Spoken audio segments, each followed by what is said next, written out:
La cinquième leçon de notre cours d'herméneutique et les prophéties bibliques porte sur le problème du commencement ou des commencements dans les Saintes Écritures. Et cette question de commencement est au cœur même de la Bible. Alors la Bible, comme nous revenons un peu avant d'avancer sur cette question qui va porter spécialement sur le premier verset de la Bible, le premier verset du premier livre de la Bible, eh bien, avant d'avancer, j'aimerais vous signaler que la Bible des Hébreux ou des Juifs ou des peuples israéliens s'appelle le Tanakh. En hébreu, le Tanakh est l'acronyme hébreu désignant la Bible hébraïque formée de trois parties. Trois parties de la Bible hébraïque. Vous avez dans cette partie la première, vous avez comme première partie dans cette Bible qui s'appelle Tanakh, la Torah. La Torah, c'est la loi mosaïque composée de 5 livres que nous appelons le Pentateuque. Et après la Torah, vous avez les Névim, et après le Névim ou le livre prophétique, vous avez les Ketuvim, les écrits historiques ou hagiographiques ou les écrits. Et on écrit aussi Tanakh sans H ou avec H. Et ce livre, la Bible hébraïque qui s'appelle Tanakh, peut aussi s'appeler Mikra, c'est-à-dire livre de lecture, parce que ces livres-là pour être lus, pour être médités, pour être étudiés. Eh bien, c'est un concept très, très important. Alors, la division de l'acronyme Tanakh est bien attestée dans le document de l'époque du Second Temple, c'est-à-dire le temple de Zorobabel, qui fut fignolé par notre cher roi Hérode. Alors on appelle aussi temple d'Hérode. Eh bien, cet acronyme Tanakh est bien attesté dans les documents de l'époque du Second Temple et dans la littérature de rabbin, la littérature rabbinique. Et l'acronyme en question n'était pas utilisé avant cette période rabbinique et la période de la naissance de la littérature rabbinique et même avant le Second Temple. Le terme correct qui était utilisé en ce moment-là, c'est de Mikra, par opposition à Mishnah. Mikra, c'est le livre de lecture, tandis que la Mishnah, c'est l'enseignement, la répétition, ou si vous voulez, l'exège, de la répétition des enseignements qui sont donnés, ou l'exégèse, ou ce qu'on appelle la midrash, l'exégèse de la Bible. Alors le terme Mikra continue à être utilisé à ce jour aux côtés de Tanakh pour dénommer les écritures hébraïques et quand on veut insister sur le côté enseignement, le côté interprétation, le côté compréhension, le côté étude, le côté méditation des écritures. En hébreu moderne, parler, Mikra possède néanmoins une connotation plus formelle que le Tanakh. Les livres inclus dans le Tanakh, étant pour la plupart écrits en hébreu, on l'appelle également la Bible hébraïque. Alors, dans notre cours, nous allons plus utiliser la Bible française, qui se trouve dans nos bibliothèques, dans nos maisons, et que nous pouvons lire directement dans la langue que nous connaissons.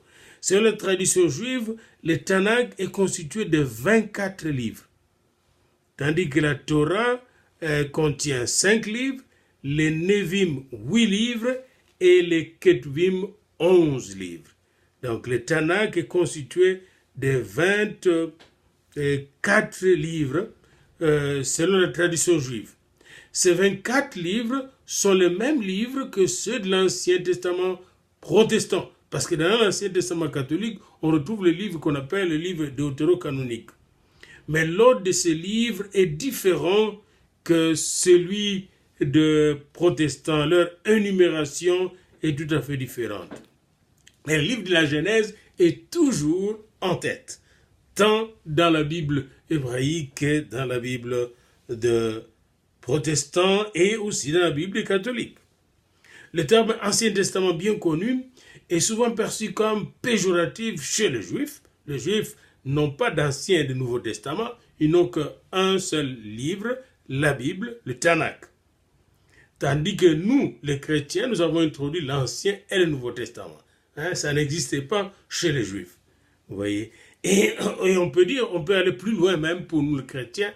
En fait, il existe une première alliance et une deuxième, une seconde alliance qui est la confirmation de la première en Christ Jésus. Alors, on peut donc tracer une distinction technique entre le Tanakh et le corpus similaire, mais non identique, que les chrétiens protestants nomment Ancien Testament. Le terme Bible hébraïque est donc préféré par certains érudits, certains savants protestants et catholiques d'ailleurs, lui d'utiliser le terme Tanakh, Bible hébraïque. Alors, le nom des livres, et c'est là que se termine cette introduction avant d'entrer à notre question qui se pose, que nous nous posons dans cette 5e leçon et dans 3 autres leçons qui vont suivre d'ailleurs. Les noms des livres dans le Tanakh sont très très spécifiques et indiquent exactement la matière qui se trouve dans chaque livre. Par exemple, dans la Torah, les livres que nous allons commencer à examiner dans ce cours s'appellent Bereshit. Et Bereshit, en hébreu, veut dire au commencement. Donc, dans les livres de la Genèse, nous allons trouver des réponses sur la question du commencement, même de tous les commencements. Et ensuite, le livre d'Exode s'appelle Shemot. Shemot, les noms. Et vous allez voir que le livre d'Exode nous révèle les noms de Dieu lui-même, de Yahweh, et aussi va nous révéler aussi le nom de son peuple. Dans le 3e livre dans le Tanakh s'appelle Vaïkra, et c'est le Lévitique. Vaïkra veut dire il appela. Dieu appelle dans le livre de Lévitique le peuple de Dieu et appelle Moïse à partir de la tente d'assignation, à partir du tabernacle, nous le verrons. Puis le 4e livre, Nombre, s'appelle Bamidbar. Pour ceux qui connaissent un peu l'hébreu, ce mot Bamidbar a le même sens que la même prononciation, connotation en hébreu avec le mot Dabar. Dabar veut dire parole de Dieu. Vous voyez, Bamidbar, dans le désert, Bamidbar, la parole de Dieu arrive. Dieu parle à son peuple dans le désert.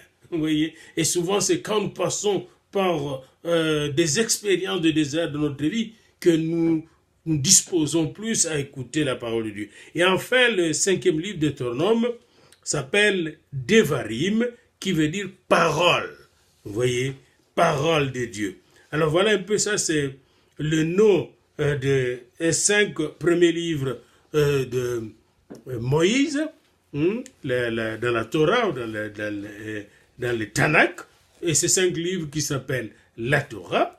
Et vous avez ensuite les autres livres qui s'appellent le Nevim, et dans le Nevim, vous avez Yehoshua, Josué, Shoftim, le livre des juges, Samuel, le livre de Samuel, Melakim, le livre des rois 1 et 2, qui sont ensemble, et le livre de Yashaou, ou le livre d'Ésaïe, le livre de Yeremayahu, le livre de Jérémie, le livre de Ézéchiel, vous avez le livre de Oshéa, de Yoël, d'Amos, d'Ovadia ou Obadias, et de Yona, Jonas, Mika ou Miché, Nahum, Habakkuk, Shephania, Haggai, Agé en français, et Zacharie, Malachie, le dernier livre de l'Ancien Testament. Nous retrouvons tous les livres de notre Ancien Testament dans la Bible hébraïque, ici. Et ça, c'est des livres, les livres prophétiques, les Nevim, et ensuite les écrits, les Ketuvim. Et parmi les Ketuvim, vous avez les Teilin, les Mishlei, les Miché, Job, Iov, Shir, Ashirim, Cantique des Cantiques, Ruth, qui est un livre très important qu'on lit pendant la période de la Pentecôte, le livre de la moisson, Shir, Ashirim, donc le livre du Cantique des Cantiques, Ruth, Eika, livre de Lamentation, Kohelet, le livre de l'Ecclésiaste, Esther, le livre qui porte sur l'histoire d'Esther à Suse avec Néhémie, avec son oncle ou son cousin qui s'appelait Mardoché. Et vous avez Daniel, le livre du prophète Daniel, Esdra, Néhémie, et puis les livres de chroniques qu'on appelle d'Ivrei Ayamin. Et voilà donc la Bible hébraïque telle qu'elle. Et cette Bible hébraïque, le Tanakh, commence par la Torah. Et là, nous voulons voir aujourd'hui le premier verset de la Torah, mais pour comprendre ce verset, nous devons d'abord réaliser pourquoi Moïse a-t-il écrit ce qu'il a écrit, dans quelle situation était-il. Tel sera donc l'objet de notre deuxième leçon. La première leçon a consisté à présenter tout simplement les livres de l'Ancien Testament en les situant dans le Tanakh. Dans le Tanakh qui est la Bible hébraïque. Et la question pour cette première leçon du deuxième chapitre de notre cours, qui est la cinquième leçon de notre cours en général, la question principale est celle-ci. Comment s'appelle la Bible hébraïque? Comment s'appelle la Bible hébraïque? Deuxièmement, quelles sont les trois parties de la Bible hébraïque? Et troisièmement, n'est-ce pas, qui a écrit la Bible hébraïque? Voilà les trois questions auxquelles vous allez répondre pour passer, n'est-ce pas, les tests de cette première leçon du deuxième chapitre, qui est la cinquième leçon de tout notre cours. Merci.